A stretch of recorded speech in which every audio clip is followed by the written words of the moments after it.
Phylo here. Welcome to day 6 of the 12 Days of Phylo.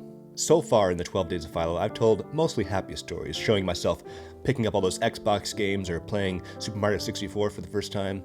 Today's story is going to be a little different. It's going to be a little less happy, but it's a true story, and I thought I'll finally share this to the world. It also is a story that's going to require something different than coffee.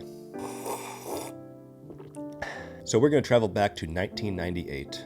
Late in 1998, actually December, when Pokémon finally released trading cards in the US.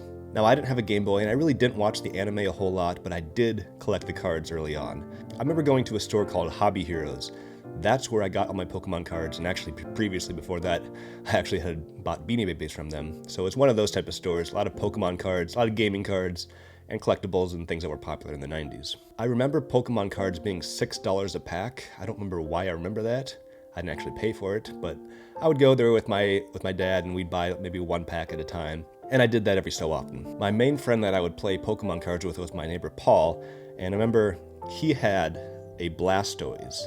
Blastoise was his favorite Pokemon. Mine was Charizard, and I never actually got the Charizard, but I did get a holographic Mewtwo, and I was very proud of that Pokemon. I remember playing Pokemon with him sometime probably in the summer of 1999 in my backyard on the swing set. We would climb up and just play our game, and I don't remember who would win. I don't know if we were even good at it or playing it correctly, but it was a lot of fun, and he was the only one I actually ever played it with. Now, I try to make this a gaming channel, so I'm not going to talk about too many serious subjects, but this story does involve one, so I'm just going to go at it. I went to a private Christian school, very conservative in a lot of ways, and Pokemon was starting to become more of a thing in the late 90s and the early 2000s, and sometime in late 1999, they decided to make it their next target. They were already successful campaigning against the evils of Harry Potter. I don't know if you remember this in the late 90s, but definitely in a lot of more conservative areas, Harry Potter was horrible because it was witchcraft and wizardry.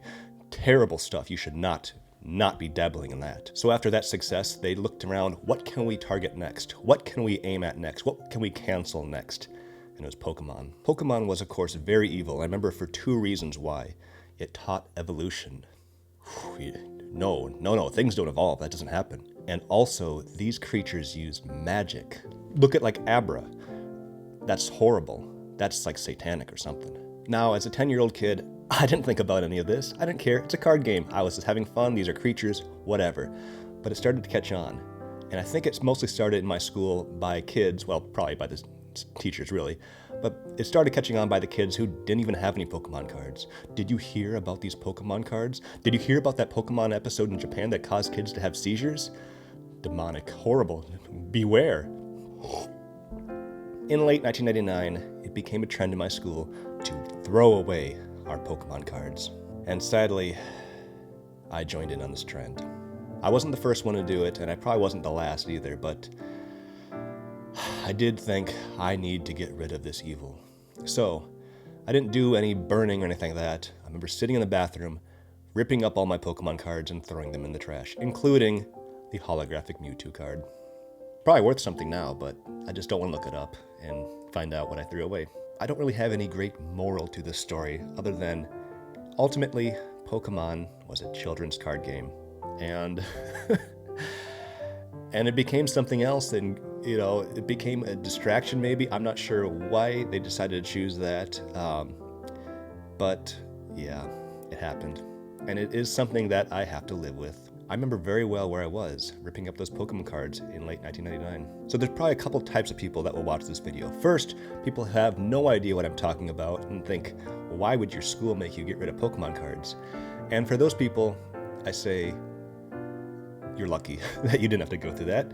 The second type of people might relate to this and they say, yeah, I know what that's like. I went through that too. And if you're one of those type of people, I can empathize. Sorry. There might be a third type of people who watch this and say, Pokemon is evil. Pokemon does teach evolution. And for those people, I say, stop. It's a kid's game. Stop trying to ruin it for kids like it was ruined for me from my school. We're halfway done now with the 12 Days of Phylo, and I promise the rest of the videos probably won't be as dark as this one. Try to be more in the Christmas spirit. But I did want to make a video about this topic, so here we are. If you're new to this channel, I encourage you to subscribe. I'll be doing 6 more videos for the 12 Days of Phylo and plenty more videos through next year. We'll see you around.